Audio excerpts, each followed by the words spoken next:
Good morning students. Mathematical tools lecture number 9 class 11। Topic चला हुआ था आपका इंटीग्रेशन। मैंने आपके यहाँ पे 3 क्वेश्चन लिखे हुए हैं।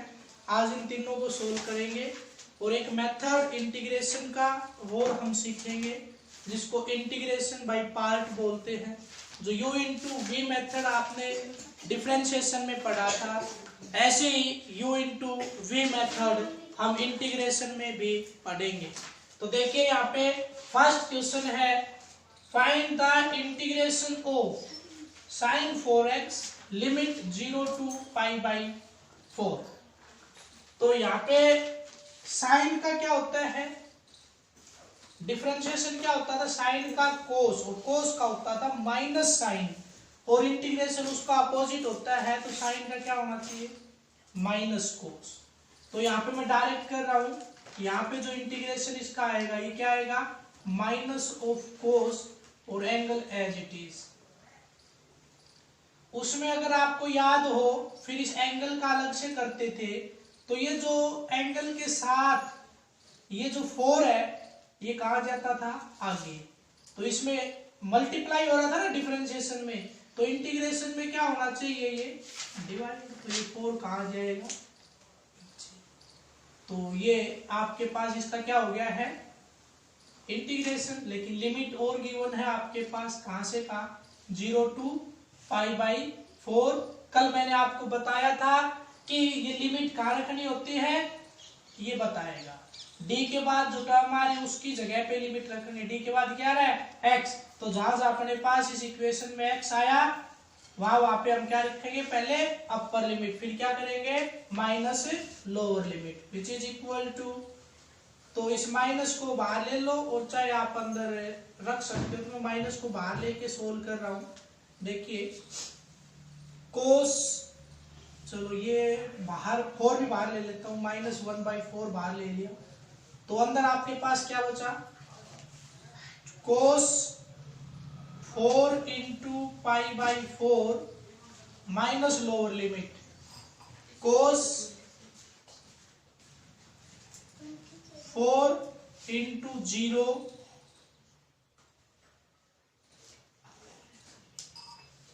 ये होगी आपकी लोअर लिमिट।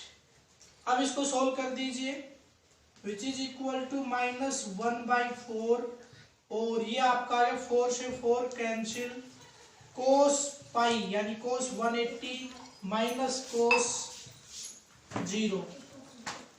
तो कोस 0 पे तो होता है 1 और कोस 180 पे होता है -1। तो वैल्यू रख देते हैं, विच इज इक्वल टू -1/4। तो बाहर अंदर आपका मैंने बताया कोस 180 पे कितना होता है -1, ये सिंबल एज इट इज। अंदर आपका क्या आ जाएगा, कोस 0 पे क्या होता है +1, ये अंदर आपका +1, -1 और -1 माइनस का 2 हो गया है, और एक माइनस बाहर, माइनस माइनस प्लस, तो ये आपका आ गया 2/4। देखिए यहाँ पे आपका क्या आएगा, -1 -2, और ये इसके साथ मल्टीप्लाई करोगे तो +2, तो 2/4, इससे ये cancel, which is equal to 1/2। That is the result. ये आपका यहाँ पे रिजल्ट आ गया है, इसका रिजल्ट आया 1/2। अब देखिए question number 2, find the integration of 1/v from v1 to v2, यानी integration v1 to v2 1/v dv। तो पहले तो मैं इस v को ऊपर लेके चला जाता हूं, तो क्या आएगा, v raised the power -1 integration from v1 to v2 dv, which is also written as, अब क्या करना है, इसकी एक पावर इंक्रीज करनी है, v -1 और +1 और अपॉन क्या करें बताओ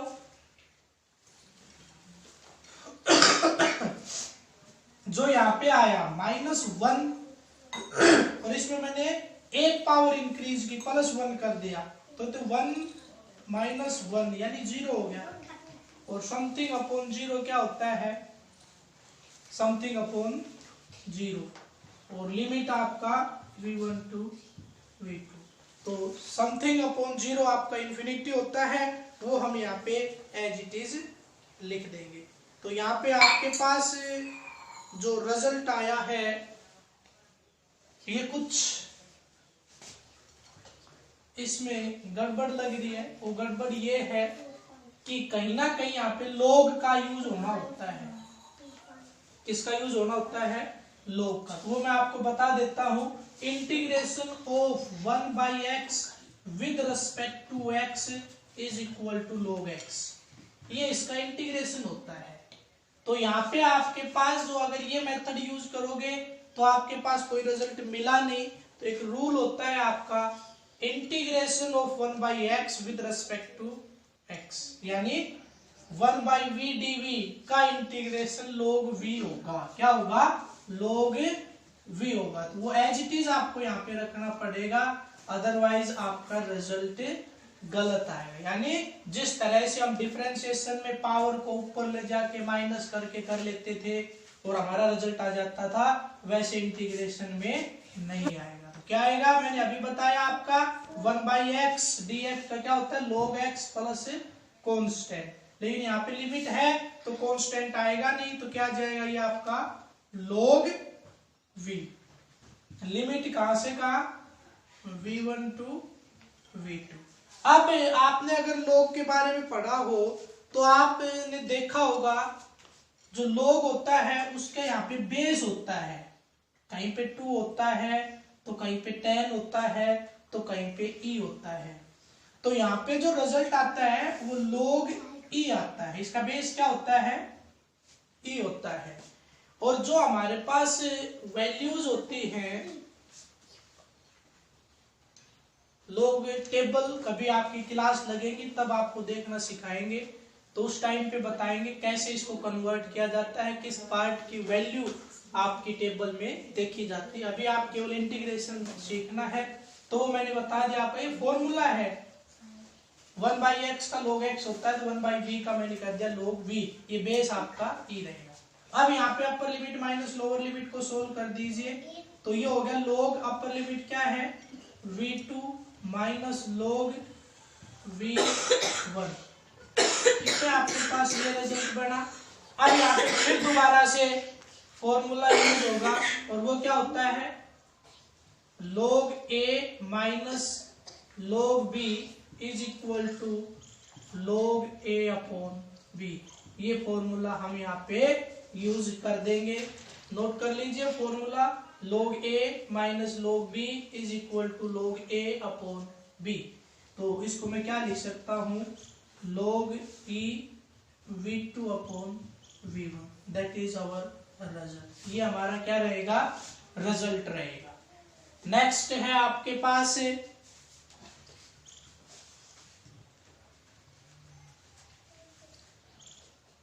क्वेश्चन नंबर 3। इसमें आपको इंटीग्रेशन करना है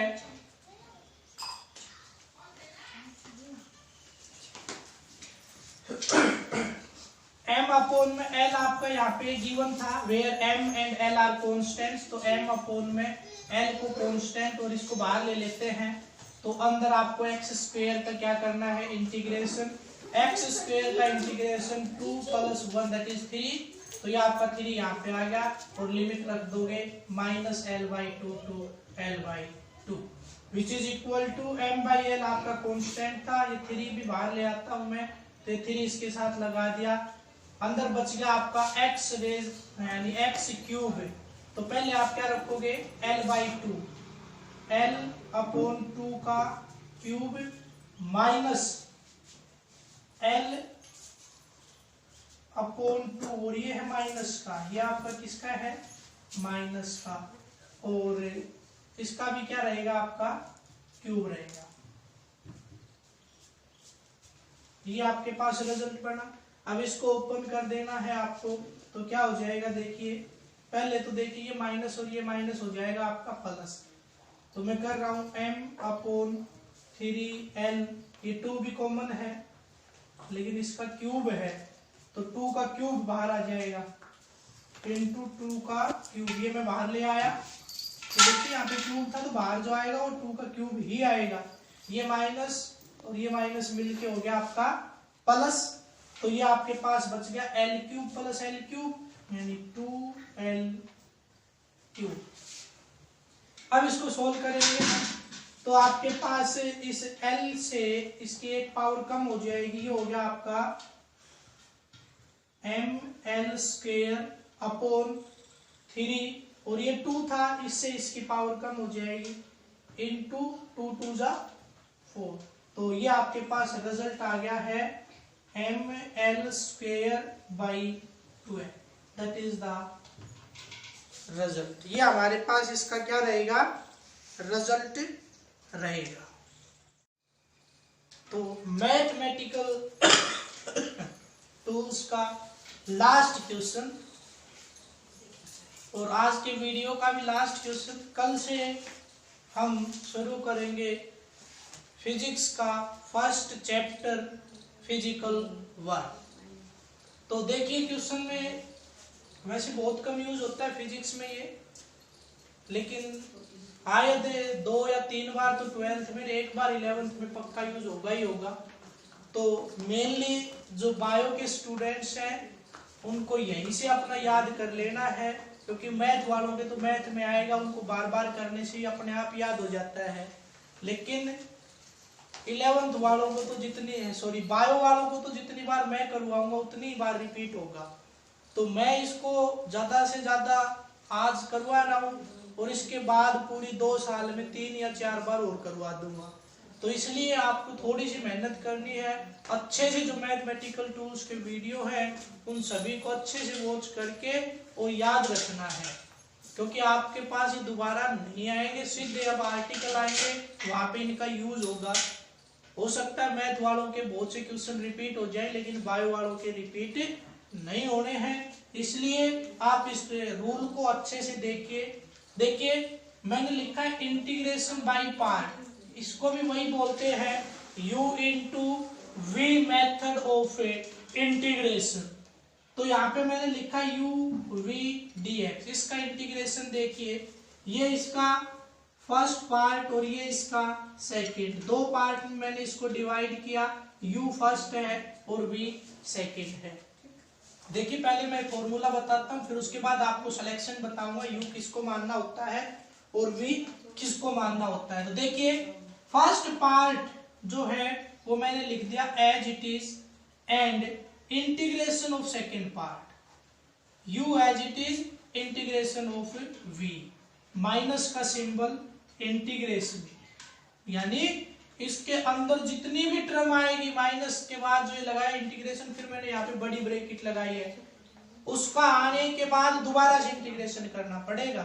तो मैंने इंटीग्रेशन लगाया, बड़ी ब्रैकेट लगाई, उसके बाद डिफरेंशिएशन ऑफ फर्स्ट पार्ट यानी differentiation of u into integration का सिंबल लगाओगे और इंटीग्रेशन किसका करना है, सेकंड पार्ट का, और फिर यहाँ पे मैंने लगाया dx यानी जिसके रिस्पेक्ट में कर रहे थे, फिर इसके बाद जो कंप्लीट टर्म आ जाएगी ना उसके पीछे फिर dx लगाया, क्योंकि उसका भी क्या करना है, इंटीग्रेशन करना है। तो आप इस फॉर्मूला को लिखिए और बार बार कोशिश कीजिए याद करने की, हार्ड नहीं है, पहली बार कर रहे हो इसलिए आपको नया है, आपके लिए थोड़ा सा हार्ड जरूर लगेगा। उसके बाद देखिए मैं बता रहा था आपको कि u और v, जब आपके पास कोई क्वेश्चन आ जाता है तो u और v का सिलेक्शन करना थोड़ा सा मुश्किल होता है, किसको u मानने किसको v मानने। ऐसे ही मनमर्जी क्वेश्चन लिखा हुआ है कोई भी और हमने पहले को u और दूसरे को v ऐसे ही नाम दे दिया तो दिक्कत हो जाती है, क्योंकि कुछ एक क्वेश्चंस में जो एक पार्ट उसका होता है उसका इंटीग्रेशन हमें पता ही नहीं होता, उसका इंटीग्रेशन निकाल ही नहीं सकते। तो इसलिए ऐसा पार्ट जिसका इंटीग्रेशन निकालना मुश्किल हो, हार्ड हो, उसको यू मान लीजिए कि इसका इंटीग्रेशन तो बहुत लेंथी बनेगा या बहुत हार्ड है, तो उसको क्या मान लीजिए, फर्स्ट पार्ट की तरह मान लीजिए और इक्वेशन को आगे पीछे करके थोड़ा सा चेंज उसमें कर दीजिए। यानी अगर आपका सेकंड टर्म ऐसी थी जिसका इंटीग्रेशन निकालना मुश्किल है उसको तो यू मान लीजिए, और फर्स्ट टर्म ऐसी थी जिसका इंटीग्रेशन बहुत इजी है, उसको u मान लीजिए, फिर उसके बाद v मान लीजिए, और फिर क्या कर दीजिए, इनको उल्टा सुल्टा कर दीजिए, फिर लगा दीजिए u इंटू वी मेथड। देख लेते हैं क्वेश्चन आपका ऐसा ही है। देखो यहाँ पे आप एक चीज देख रहे हो, जो u है इसका इंटीग्रेशन कहीं पे भी करने की जरूरत ही नहीं पड़ी हमें, कहीं पे भी नहीं करना पड़ा इंटीग्रेशन। आप ये देख रहे हो कि यहाँ पे कर दिया। यहाँ पे अगर मैंने क्या किया, देखो इंटीग्रेशन लग रहा है बात, पहले क्या किया डिफरेंशिएशन, और डिफरेंशिएशन का उल्टा क्या होता है इंटीग्रेशन, यानी वापस वही आ जाएगा जो हम लेके चले थे। जो टर्म इनिशियली यहाँ पे यू आ रहा है ना, इसका डिफरेंशिएशन जो भी आएगा उसका दोबारा इंटीग्रेशन करोगे फिर से वही आ जाएगा, यू ही आ जाएगा। तो देखिए यहाँ पे मैं इसका कर रहा हूँ, पहले तो मैं रूल लगाता हूँ, ये मेरा u और ये मेरा इतना v, तो क्या करना है u बार यानी x बार, फिर किसका सिंबल इंटीग्रेशन, किसका करना है cos x dx माइनस, फिर क्या करना है इंटीग्रेशन, फिर बड़ी ब्रैकेट, फिर फर्स्ट पार्ट का डिफरेंशिएशन यानी dx, इसका क्या कर देना है आपको डिफरेंशिएशन, इनटू इंटीग्रेशन का सिंबल v, v की जगह पे क्या है cos x dx, और फिर इस कंप्लीट का तो कर दीजिए सोल्व। x बार है इनटू cos का क्या होता है साइन, तो यहाँ पे मैंने कर दिया साइन x, इसका काम तो खत्म, माइनस का सिंबल, इंटीग्रेशन का निशान जो भी है ये आपका सिंबल, और बड़ी ब्रैकेट यहाँ पे मैं एज इट इज लगा रहा हूँ। तो इसका क्या होता है x का अगर मैं डिफरेंशिएशन करूंगा तो 1 है पावर, एक पावर कम करूं तो आपका क्या आ जाएगा, किसी की पावर 0 किसके बराबर होती है 1 के बराबर, तो यहाँ पे आपका आ गया 1 इनटू किसका करूं कोस का इंटीग्रेशन, कोस का इंटीग्रेशन तो साइन होता है, तो क्या आ गया साइन x, ये dx यहां तक का सोल्व हो चुका है, इसका क्या आया साइन x ब्रैकेट 1 dx, तो क्या मैं 1 को हटा सकता हूँ, तो 1 को लगाओ चाहे ना लगाओ, तो मेरे पास आ गया साइन x। तो अब मैं करता हूँ x minus sine x minus sine x का क्या होता है minus of cos x, minus of cos x, ये माइनस और माइनस क्या हो जाएगा प्लस, तो फाइनल रिजल्ट मेरे पास आ गया है x sine x plus cos x, ये मेरे पास फाइनल रिजल्ट इसका आ गया है। उसके बाद इसके अलावा अगर और क्वेश्चंस आपके आएंगे तो हम साथ साथ डिस्कस करेंगे, क्योंकि बहुत दिन हो गए आपके मैथमेटिकल टूल्स को चलते हुए। अब सिलेबस हम शुरू करेंगे नेक्स्ट वीडियो से, यानी नेक्स्ट जो वीडियो होगा वो आपका सिलेबस से ही होगा। फर्स्ट चैप्टर हम शुरू करेंगे फिजिकल वर्ल्ड। ये मत सोचना कि अब तक ऐसे ही चल रहा था सिलेबस नहीं था, ये सिलेबस से भी ज्यादा इंपॉर्टेंट है, क्योंकि सिलेबस के आर्टिकल तभी समझ में आएंगे जब ये मैथमेटिकल टूल के जो मैंने 9 लेक्चर्स आपके वीडियो के फॉर्म में अपलोड किए हैं ये आप इनको अच्छे से समझोगे और वॉच करोगे। तो अगर किसी का कोई वीडियो रह रहा है तो उसको वो जरूर कर लीजिए, और जो भी आपके साथी एक आध अगर बच रहे हैं तो उनको कहिए कि ग्रुप में ऐड हो जाए, क्योंकि कल से हम चैप्टर शुरू करेंगे।